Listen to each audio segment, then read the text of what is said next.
গুনাহ মাফের মালিক কে? এ আমার যুবক ভাইরা, জবানটা খুলে বলো গুনাহ মাফের মালিক কে? আমাদের গুনাহ আছে না নাই?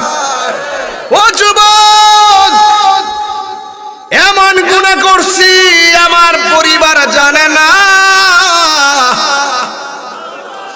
এমন গুনাহ করছি আমার বন্ধু জানে না, যা কেউ জানে না জানে একজন, জবান খুলে বলুন তিনি কে? এই জন্য রাতের বেলা গুনাহ করলে মনে মনে ভাববা আমার কেউ দেখে না, একজন দেখে, তিনি কে?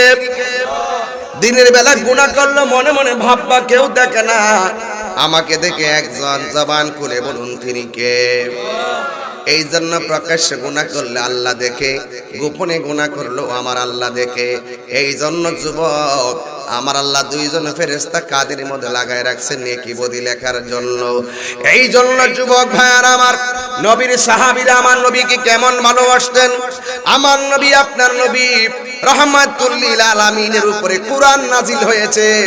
আমার আল্লাহ রাব্বুল আলামিন এই কুরআনের ভিতরে একটা সাহাবীর কথা উল্লেখ করেছেন, যে এই সাহাবীর নাম হলো হযরতে আবু বকর।